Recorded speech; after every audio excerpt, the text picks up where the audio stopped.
नमस्कार। Asian today की खास प्रस्तुति हलचल कार्यक्रम में आपका स्वागत है। करते हैं शुरुआत आज के कार्यक्रम की। सुजानगढ़ उपचुनाव को लेकर गठित व्यय अनुवीक्षण प्रकोष्ठ में उड़न दस्तों निगरानी दलों के अधिकारियों को एक दिवसीय प्रशिक्षण जिला परिषद सभागार चोरू में आज दिया गया। प्रशिक्षण को संबोधित करते हुए जिला निर्वाचन अधिकारी कलेक्टर सांवरमल वर्मा ने कहा कि चुनाव से जुड़े अधिकारियों कर्मचारियों के लिए निष्पक्ष एवं शांतिपूर्ण चुनाव प्राथमिकता में होना चाहिए। उन्होंने कहा कि स्वतंत्र एवं निष्पक्ष चुनाव में उड़न दस्तों एवं स्थितिक निगरानी दलों की भूमिका अत्यंत महत्वपूर्ण है।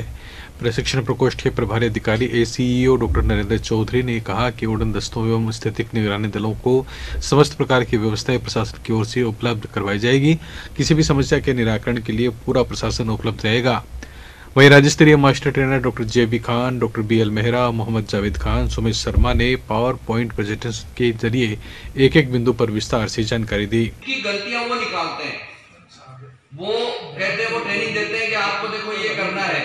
वो अपना काम करते करते 1 मिनट रुको, सामने उनका स्क्रीन भी रहता है, काम कर रहे हैं कि ये तो अपडेट हो गया कि मैं सही करूं। यानी ट्रेनर से ज्यादा ज्ञान उनको है हर चीज का, चाहे वो एफएसटी की ट्रेनिंग उन्होंने ईएम की एक दिन हमें।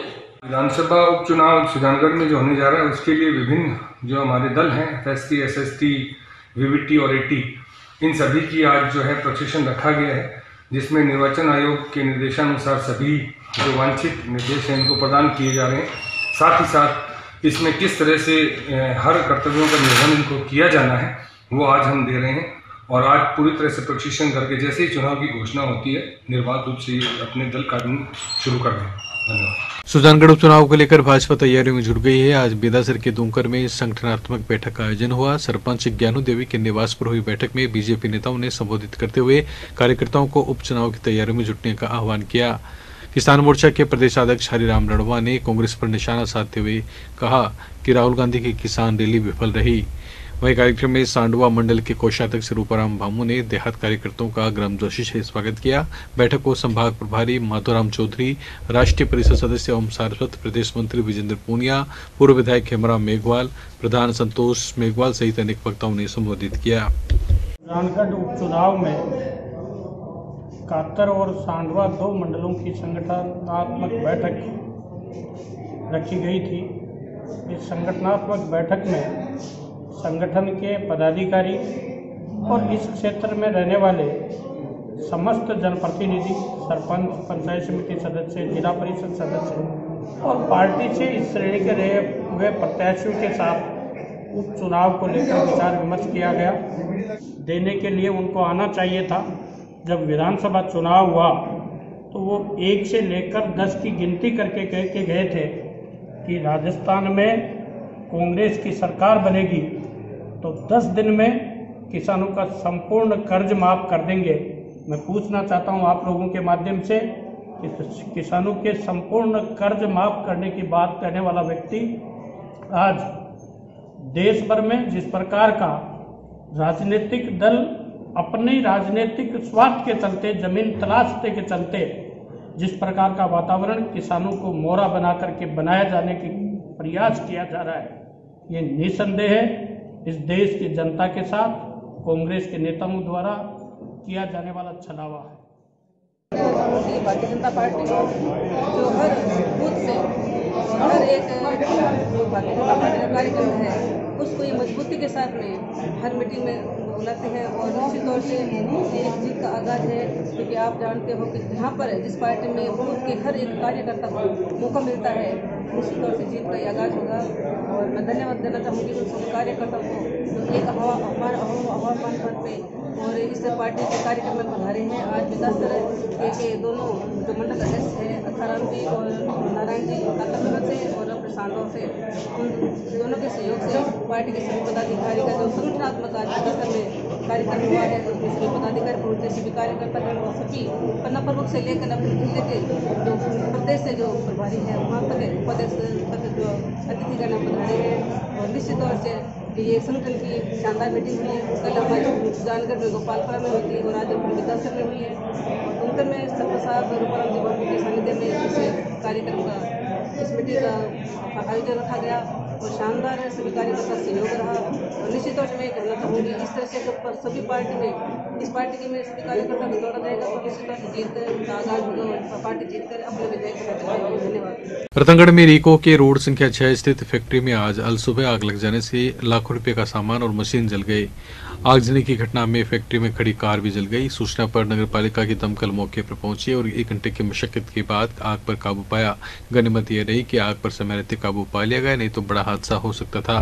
प्राप्त जानकारी के अनुसार प्लास्टिक की कुर्सियां बनाने के काम आने वाले दाने की फैक्ट्री विनायक इंडस्ट्रीज में शॉर्ट सर्किट से आग लग गई थी।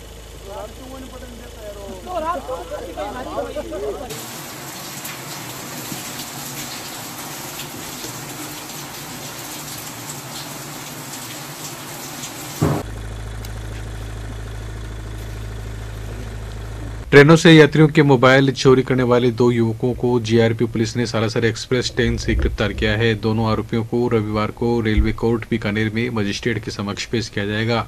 हेड कांस्टेबल जगदीश प्रसाद ने बताया कि 21 दिसंबर 2020 को नागौर जिले के निवासी शंभूराम और उसके दोस्त गौतम ने मोबाइल चोरी होने का मुकदमा रतनगढ़ जीआरपी थाने में दर्ज करवाया था। शंभूराम और गौतम दिल्ली से जोधपुर तक चलने वाली रात्रि ट्रेन में सफर कर रहे थे कि दोनों के मोबाइल चोरी हो गए थे। मामला दर्ज होने के बाद पुलिस ने आरोपियों की तलाश शुरू कर दी। मोबाइल कॉल डिटेल के आधार पर हरियाणा के पालावास निवासी 30 वर्षीय परमवीर उर्फ लाला एवं झज्जर निवासी 20 वर्षीय अजय कुमार को आज दोपहर सालासर एक्सप्रेस ट्रेन में सफर करते समय गिरफ्तार कर लिया गया। ये मोबाइल चोर है। मोबाइल चोर अपने 21/12/2020 का मुकदमा नंबर है 11/20 अंडर सेक्शन 380 IPC और वो उसकी कॉल डिटेल के हिसाब से CDR के हिसाब से पानीपत हरियाणा और रेवाड़ी सब जगह तलाश किए जा करके और ये 2 मुलजिम मिले हैं, परमवीर व अजय कुमार, दोनों को पकड़ कर लेके आए हैं यहाँ और यहाँ उसको गिरफ्तार किया गया है। मोबाइल बरामद किए गए हैं जिनको कल सुबह रेलवे कोर्ट बीकानेर में पेश किया जाएगा। सदासर में एसडीएम कार्यालय के पीछे बनने वाले न्यायालय भवनों का आज शिलान्यास एवं भूमि पूजन समारोह न्यायाधिपति रामेश्वर व्यास एवं जिला सेशन न्यायाधीश चूरू बलजीत सिंह के आतिथ्य में हुआ। मुख्य अतिथि न्यायाधिपति रामेश्वर व्यास का न्यायिक अधिकारियों, प्रशासनिक अधिकारियों, पुलिस अधिकारियों तथा अधिवक्ताओं ने स्वागत किया। बार संघ के अध्यक्ष भीमनाथ सिद्ध ने स्वागत भाषण में अपर जिला एवं सेशन न्यायाधीश कोर्ट को कैंप के बजाय स्थायी न्यायालय में बदलने और नया एडीजे कोर्ट खोलने की मांग की। कार्यक्रम को विशिष्ट अतिथि बलजीत सिंह एवं मुख्य अतिथि न्यायाधिपति रामेश्वर व्यास ने संबोधित किया। इसके बाद पंडित रमाकांत चोटिया के सानिध्य में न्यायाधिपति ने अपनी धर्मपत्नी के साथ भूमि पूजन संपन्न करवाया। वहीं माणक चंद भाटी एडवोकेट पूर्व अध्यक्ष बार संघ ने आभार जताया। कार्यक्रम में बड़ी संख्या में शहर के अधिवक्तागण शामिल हुए। नई बिल्डिंग का लोकार्पण, नई बिल्डिंग का भूमि पूजन होने जा रहा है। मैं उम्मीद करता हूं कि जो बजट, कितना बजट के सदुपयोग की जिम्मेवारी हम सभी की है, एडवोकेट्स की भी है। कोई भी ऐसी बात ध्यान में आती है तो उसे अवश्य जिला न्यायाधीश के ध्यान में लानी चाहिए। मिली था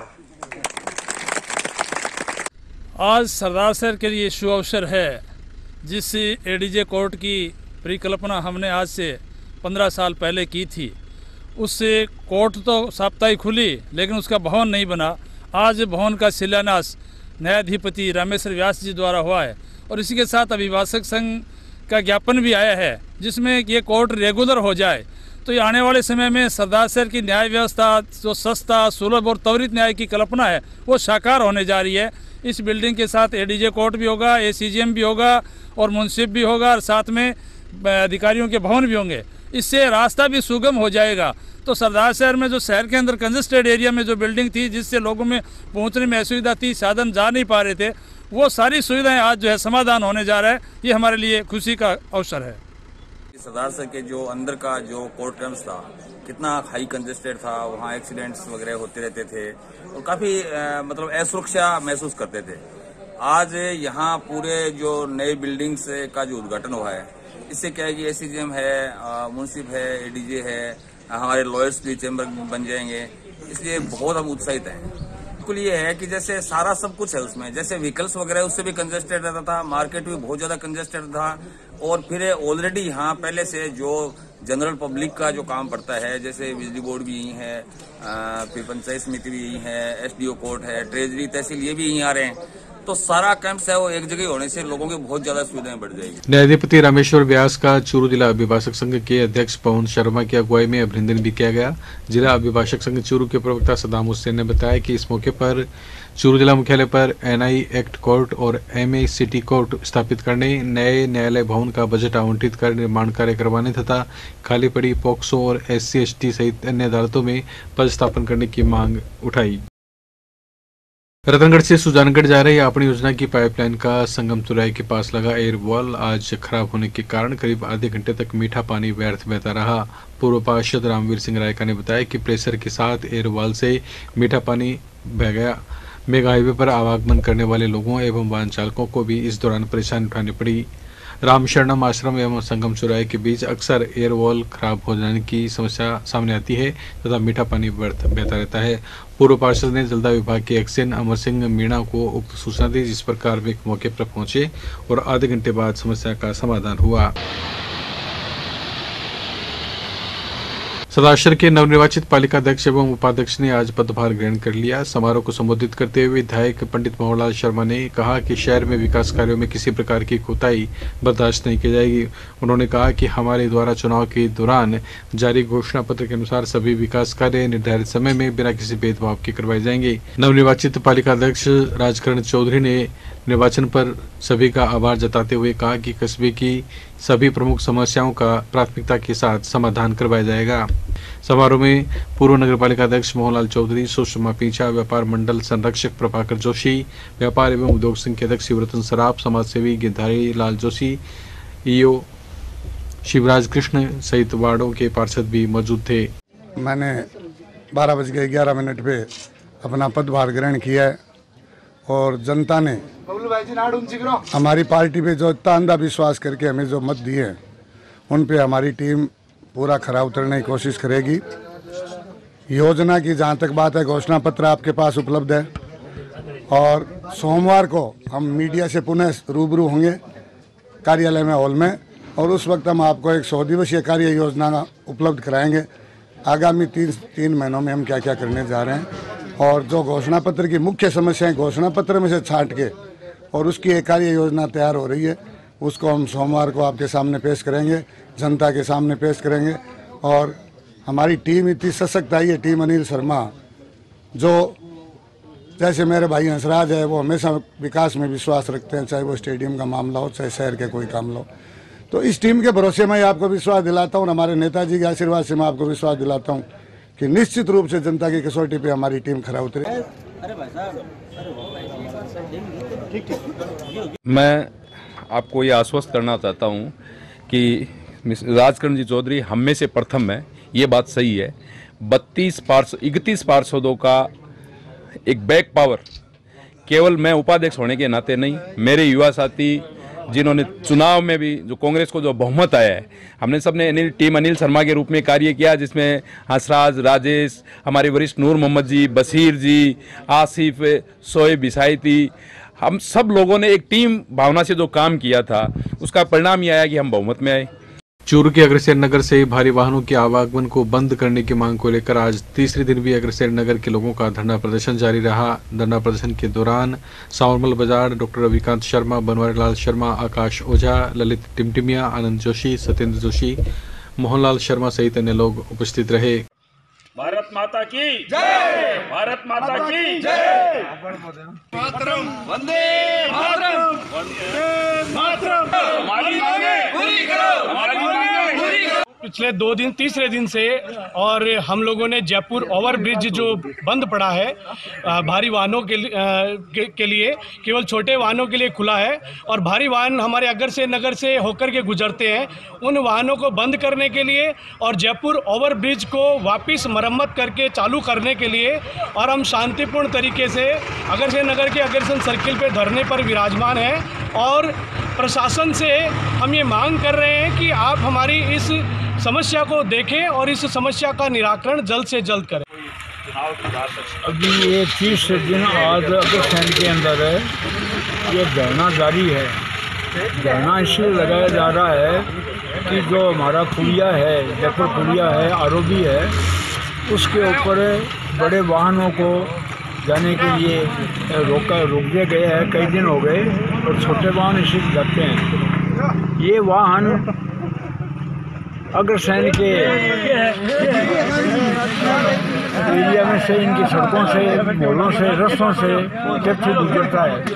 इस सबसे बड़ी जो बात यह है कि सड़क दुर्घटनाएं, एक्सीडेंट होने के पूरे चांस रहते हैं और इसके साथ साथ प्रदूषण भी फैलता है। चिकित्सा के क्षेत्र में मिक्सोपैथी, क्रॉसपैथी और ब्रिज कोर्स के प्रावधानों के विरोध में इंडियन मेडिकल एसोसिएशन के आह्वान पर चूरू के निजी और सरकारी चिकित्सकों ने राजकीय डेडराज भर्ती अस्पताल में चूरू अध्यक्ष डॉक्टर BL नायक एवं सचिव डॉक्टर महेश शर्मा की अगुवाई में धरना दिया और कार्य बहिष्कार किया। पीएमओ डॉक्टर FH कोरी ने धरनास्थल का जायजा लिया और आपातकालीन स्थिति में मरीजों के इलाज हेतु धरनास्थल से डॉक्टर को बुलवाकर मरीजों का उपचार भी करवाया। वहीं डॉक्टर्स ने इस मौके पर मुख्यमंत्री और प्रधानमंत्री के नाम जिला कलेक्टर को ज्ञापन भी दिया। IMA जिंदाबाद, IMA जिंदाबाद, IMA जिंदाबाद, IMA जिंदाबाद। मिक्सोपैथी नहीं चलेगी, मिक्सोपैथी नहीं चलेगी। क्या मांगे और कब तक धरना प्रदर्शन जारी रखोगे? देखो, IMA के द्वारा पूरे नेशनल स्तर पर धरना प्रदर्शन और विरोध मिक्सोपैथी के लिए किया जा रहा है। मुझे भर्ती अस्पताल में 12 से 3 धरना के लिए कल ज्ञापन मिला था। मैंने प्रशासन को सूचित किया। अभी मैं ये देखने आया हूँ कि जो चिकित्सक आउटडोर में भी नहीं है, धरना स्थल पर भी नहीं, वो गए कहाँ। एज ए PMO के रूप में, अधीक्षक के रूप में मैंने इनको निर्देशित किया था कि इमरजेंसी कोई प्रभावित नहीं हो, चाहे धरना स्थल पे आप देखें तो बड़ी मेहरबानी होगी। IMA ने मुझे आश्वासन भी दिया। जैसा कि मैं देख रहा हूँ, डॉक्टर सुनील है, वो एक इमरजेंसी आई हुई थी, उसको अटेंड भी कर रहे हैं। तो ये इनका अपना एक डेमोक्रेटिक वे है जिसको IMA संपन्न कर रही है।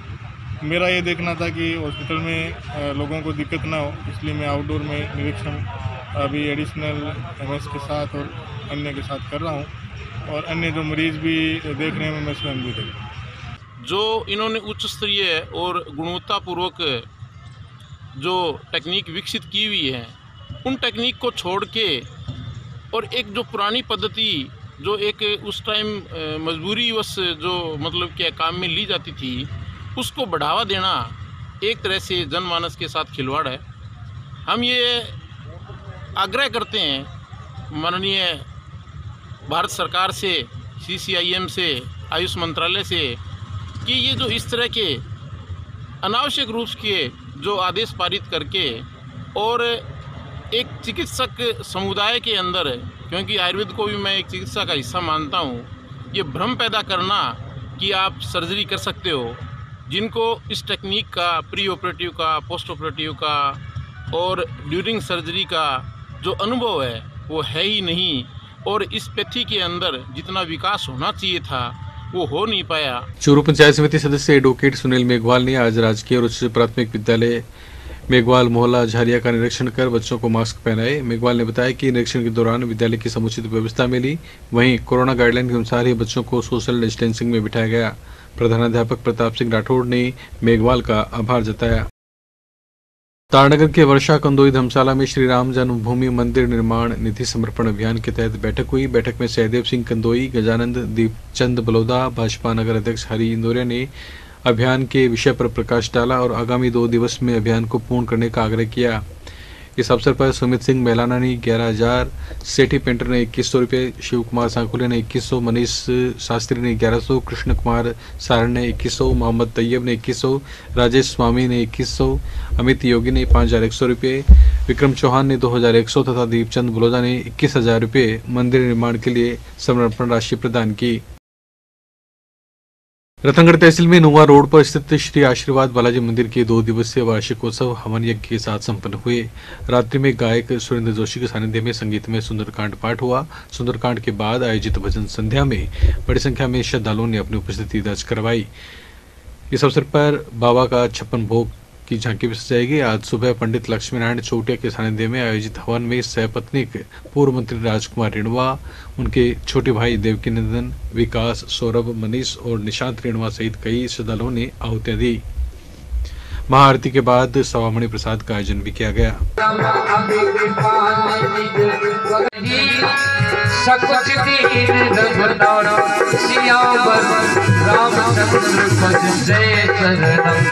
जगत विभीषण राम वो दीन राज अपन सियावर राम। महात्मा गांधी नरेगा योजना के तहत चल रहे कार्यों पर नियोजित श्रमिकों को पूरी श्रम राशि उपलब्ध करवाने के लिए चलाए जा रहे विशेष पूरा काम पूरा दाम के अंतर्गत जिला परिषद एक्शन रमजान अली खान ने रतनगढ़ की ग्राम पंचायत गोगासर और कांगड़ में नरेगा कार्यों का निरीक्षण किया। कांगड़ में 140 में से 69, चैनपुरा में 66 में से 14, गोगासर में 85 में से 50, कच्चा जोड़ खुदाई कार्य में 67 में से 34 श्रमिक उपस्थित मिले। कार्य पर एक्शन ने संतोष जताते हुए श्रमिकों को पूरा काम करने पर ग्रुप टास्क में काम करने एवं पूरी मजदूरी प्राप्त करने के लिए प्रेरित किया। चूरू में रविवार को किसानों के समर्थन में होने वाली रैली को लेकर कांग्रेस नेता जमील चौहान ने पंखा रोड के पास जनसंपर्क किया। उन्होंने कहा कि ये किसानों के समर्थन में तथा केंद्र सरकार के कृषि कानून के खिलाफ विशाल रैली होगी। इस मौके पर हाजी निजामुद्दीन खान, इकबाल रुकन खानी, सुरेश भाटी, दीपिका सोनी, रामोतार, जाकिर अली, मनफूल अली, निसार खान, तैयब अली, अकरम खान, आबिद खान, पूर्व पार्षद सत्तार खान आदि उपस्थित थे। किसान रैली को हमारी कृष्णा पूर्णिया संबोधित करेगी और हम गणपति तक जाएंगे। श्री राम मंदिर निर्माण निधि समर्पण महाअभियान के अंतर्गत पंचायत समिति प्रधान दीपचंद राहड़ ने आज 51,000 रुपये की राशि कार्यकर्ताओं को प्रदान की। वहीं भंवरलाल स्वामी, राम सिंह, भंवरलाल कुलड़िया, भगवान सिंह भाटी ने 11,000 रुपये, ओम सिंह भाटी ने 5,111 रुपये, राजेंद्र दादीच, जीवन राम शर्मा, सुधीर गोदारा, जुगल राठौड़, कुशाल चंद सोनी, हनुमान सिंह पुजारी, कुशाल लोहार ने 51,151 रुपये प्रदान किए। इसी प्रकार मूलाराम नायक, सुरेंद्र राठौड़, ओम सिंह राठौड़, भगवानाराम सुथार ने 21,21 रुपये का सहयोग प्रदान किया। अभियान में भंवरलाल स्वामी के नेतृत्व में गांव पिथीसर के कार्यकर्ता भगवान सिंह भाटी, ओम प्रकाश पुजारी, करण सिंह शेखावत, संदीप स्वामी, दुर्गाराम जंगड़ आदि ने टोली बनाकर धन संग्रह किया। सदाशहर में बीकानेर रोड नवोदय विद्यालय के पास बाइक और बोलेरो की टक्कर में बाइक सवार गंभीर रूप से घायल हो गया, जिसे निजी वाहन से तुरंत राजकीय अस्पताल पहुंचाया गया, जहां पर डॉक्टर ने प्राथमिक उपचार कर उसे रेफर कर दिया। प्राप्त जानकारी के अनुसार महेंद्र बंजारा ने रिपोर्ट दी कि उसका चाचा पठान पुत्र धारूराम बंजारा निवासी नोक तहसील कलायत अपनी बाइक पर जा रहा था, तभी सामने से आ रही बोलेरो गाड़ी से उसकी टक्कर हो गई।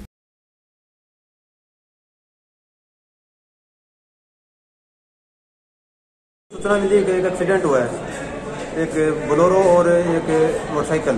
तो मोटरसाइकिल वाला घायल हो गया, जिसको अस्पताल पहुंचा है और अस्पताल में इलाज चल रहा है, जिसको रेफर किया गया है। गाड़ी को उसकी तलाश किया जाएगा। सुजानगढ़ पंचायत समिति परिसर में ग्राम विकास अधिकारी संघ की ओर से धन्यवाद यज्ञ का आयोजन किया गया और सरकार को धन्यवाद देने के साथ ही बकाया मांगों के निस्तारण की मांग की गई।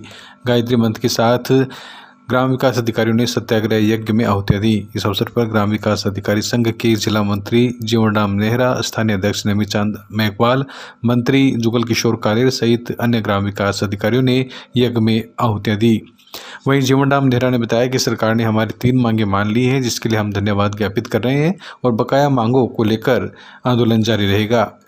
ग्राम विकास अधिकारी संघ काफ़ी लंबे समय से अपनी वाजिब मांगों को लेकर के और सरकार से लगातार जो लिखित समझौते हुए हैं उनको लागू करवाने के लिए सत्याग्रह आंदोलन, महात्मा गांधी जी की जयंती से सत्याग्रह आंदोलन शुरू किया है और उसी कड़ी में हम लगातार सरकार का ध्यान आकर्षण करने के लिए सत्याग्रह यज्ञ का आयोजन करें। उसमें से 3 मांगें जो महत्वपूर्ण हमारी मांगें हैं उन पे सरकार की सहमति बनी है, मान भी ली है।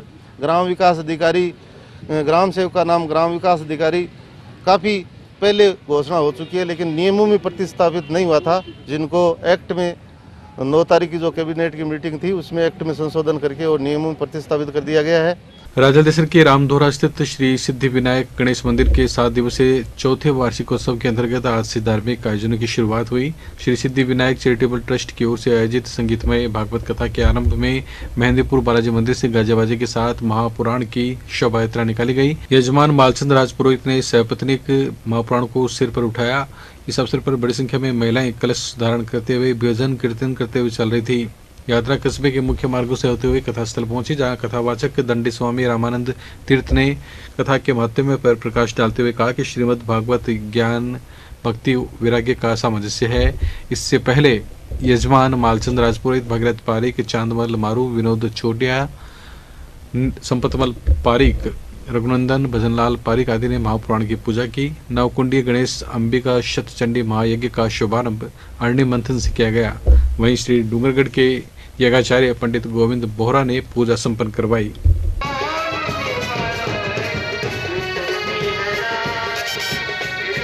श्री राम मंदिर निर्माण निधि समर्पण अभियान के अंतर्गत आज चूरू नगर की बूटिया रोड स्थित सांसी बस्ती में मंदिर निर्माण के लिए प्रत्येक घर में संघ कार्यकर्ताओं ने संपर्क किया। सेवा बस्ती में थावरमल सैनी, नेमिचंद सैनी, निरंजन वर्मा तथा बाबूलाल प्रजापति के द्वारा टोली बनाकर निधि संग्रह किया गया। श्री राम मंदिर निर्माण निधि समर्पण महाअभियान के अंतर्गत आज अपने नगर की जो बूटिया रोड है उस पे सेवा बस्ती के परिवार हैं, उनमें अपने सासी बंधुओं के जो परिवार है, ज़्यादा उनके ही परिवार हैं, उनमें आज निधि संग्रह के लिए संपर्क किया गया है। मंदिर निर्माण में प्रत्येक घर का कुछ न कुछ समर्पण हो, इस हेतु अपने राष्ट्रीय स्वयंसेवक संघ के कार्यकर्ता पूरे उत्साहपूर्वक लगे हुए हैं। सुजानगढ़ के प्रजापति भवन में श्री यादे माता समिति द्वारा यादी जयंती के उपलक्ष्य में यज्ञ, दीप प्रज्वलन और महाआरती के कार्यक्रम आयोजित किए गए। समिति के मंत्री ओम प्रकाश तूनवाल ने बताया कि 2 कुंड पर 8 जोड़ों ने सपरिवार वैदिक यज्ञ में आहुतियां दी। इस अवसर पर समिति के अध्यक्ष मूलचंद रेवाड़िया, ओम प्रकाश तूनवाल, भानीराम होदकासिया, धनराज, मुन्नालाल, भंवरलाल सहित अनेक लोग मौजूद थे। नमस्ते। श्री यादे माता जयंती पर आज सुजानगढ़ में चौथी बार ये कार्यक्रम हुआ है, जिसमें कोरोना काल को देखते हुए बहुत संक्षिप्त में ये कार्यक्रम किया, जिसमें 2 हवन कुंड पर 8 जोड़े परिवार सहित हवन में भाग लिया और हवन का कार्यक्रम करने के बाद में माताजी की आरती और आरती के बाद में प्रसाद वितरण का कार्यक्रम किया गया और इस कार्यक्रम को श्री यादे माता की जयंती महोत्सव मनाकर सबने संपन्न किया। यह था आज का हलचल कार्यक्रम। अब हमें दे अनुमति और आप देखते रहे एसएन टुडे। नमस्कार।